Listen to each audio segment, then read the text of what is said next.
It is a beautiful Friday morning as I sit here on the patio, preparing to share with you today just some thoughts to help you as we continue through this journey without a known ending. And most of life is like that. We don't know when we're going to die. And so life is preparing for an unknown ending. So I think coronavirus is the same way. We're trying to get ready for this ending, but we don't know when it's going to take place. So how do we do that? How do we get through the rest of this thing? Well, one of the things that really helps us is when we have proper examples. I have been so blessed by an abundance of incredible examples. I go all the way back to my childhood. My dad, and you've heard about my dad for years if you know me, I just loved my dad. Dad died when I was 27, but he adored me. I was the baby. He loved me. And because he had gotten crippled in the military and life had slowed down for him, he was able to give me time that he was not able to give early on to my brother and sister because of his being in the Air Force and then getting over his accident he had while in the Air Force that crippled him. And so I really adored my dad, and he loved me, and he loved the Lord. And one thing I learned from my dad early on is he was a man who never ran my entire life because his legs were crushed by a fire truck in the Air Force. But he never whined, he never complained. I mean, he hurt just about every day. I saw the indentions on his legs. I could see his face when he would deal with pain because he dealt with it so regularly. But I did not hear it out of his lips. His example was steady. We went to church when he hurt. We went to church when he felt good. There were occasions where he just couldn't get up and walk, so he didn't go. But most of the time, my dad was a steady Eddie. I mean, he was there and faithful. And so as I deal with life, I can't tell you how many times when something comes up, I think, how would my dad have handled this? He was a guy who didn't get overcome with circumstances and situations, but he was faithful. He loved God, he loved me. And so that example has helped me. I go back to when I was in my days of college, and I had several great examples of people that were my age. I'll throw some names out. I had a guy named Keith and a guy named Billy, a guy named Dave and a guy named Rick and another Rick. And these guys were just so important in my life. People I met at the college ministry, Bob, and there were two Daves that I met, and the director Jerry, and examples, people that were in my life that made a difference. In recent years, a guy that has come to our church to visit over the last 5 years, a guy named John.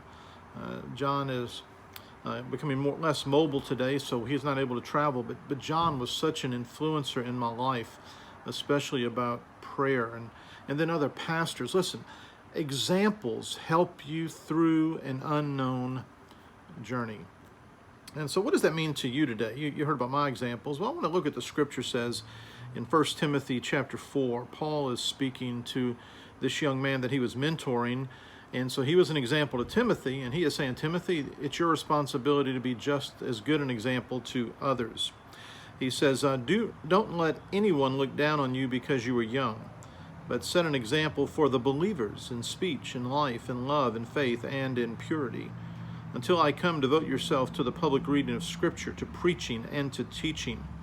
Do not neglect your gift, which was given you through a prophetic message when the body of elders laid their hands on you. The key word there is set an example for the believers. I've used this passage often over the years with our teenagers and college students because it's speaking to him being a young man, be an example to others that are young. But I think it's really wider than that. And so I want to make this practical right now during our time of still being secluded from one another and not being able to go to church. Think about this. Over the last 6-7 weeks, many of you that have young families, that have children still at home, whether they're teenagers or they're elementary age or even preschoolers, they have had more time with you as a family unit than probably they have in a long time.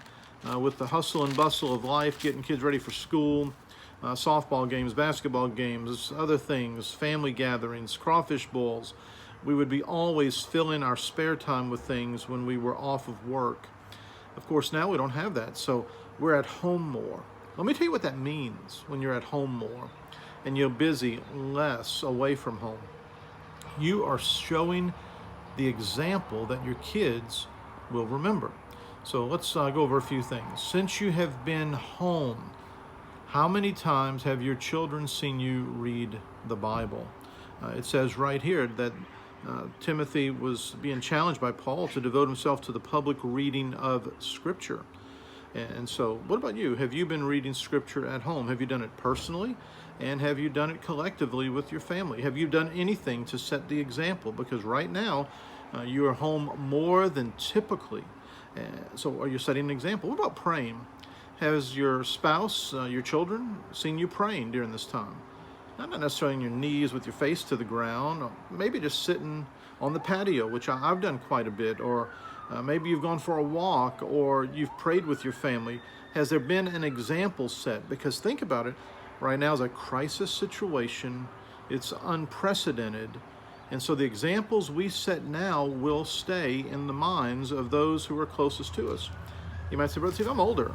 My kids are long gone. It's just me and my spouse. Or maybe you're a widower, and you're by yourself. You're still setting an example because you communicate with people. You're conveying an attitude. People call you, you call them.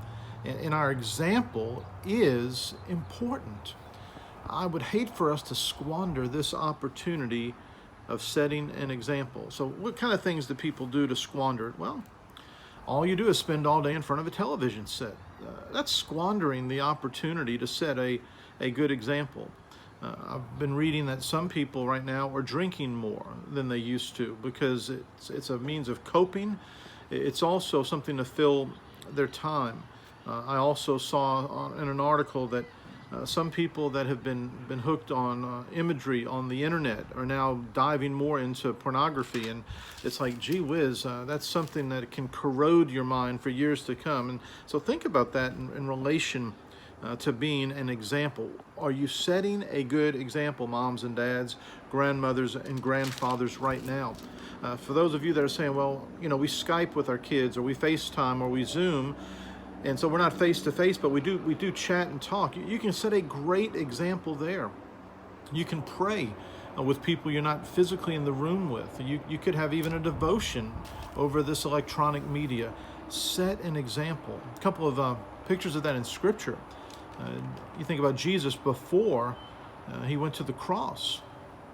He washed his disciples' feet. And he said, I've set you an example. Wash one another's feet. Paul says this in many of his writings, imitate me. Set an example like I have set. So what about you? Are you being a great example setter during this time of seclusion?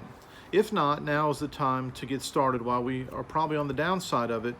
Make sure you're changing you so you can give an example to help others to change. I do want to encourage you this weekend. We'll be back online on the internet at 11 o'clock on Sunday. You can also find all of these recordings archived on our YouTube channel under Bayou Vista Baptist Church. We are still planning, as of right now, for 2 weeks from Sunday on Mother's Day to have a parking lot service. We've learned from the first time around and kind of now know how it would go, which would mean that we're going to spread you out more. I know some have commented, I felt I was too cramped, I couldn't get out of the parking lot if I needed to, and so we are going to adjust that and fan you out more where every car would have the opportunity to leave if they needed to. Also, that would cut down on car emissions and also separate us more physically. So keep that in mind. Looking forward to actually getting together as a church. Again, I had a meeting with our deacons yesterday, and we're talking about what it's going to look like when we get back to church. And just to give you just a real quick heads up on what that will be. Initially, we're looking when the door is opened to get back, that we will have 2 morning worship services and nothing else off the bat. We'll do a 9 o'clock and an 11 o'clock when that time comes. That way we can divide our numbers and not have us sitting close together. We will also partition off the sanctuary so that you don't have somebody right in front of you, so that the social distancing issues can be dealt with and cleanliness will be taken care of, so that for these first several weeks, those that might be a little more anxious can be at ease. So we want to set an example to others in the way in which we live, but as a church, we want to set an example that we are proactive that we want the people of God to worship, that we're looking forward to coming back together. Church, listen, we're setting examples. Be a great setter of examples in your life. Follow through. Watch your language, the way you act, your attitude. And when we come back together, we will be a better church for all of this. God bless you. Have a great weekend. I hope that you'll worship with us and go to Sunday school on Sunday through the Zoom videos that are being provided. God bless. Bye-bye.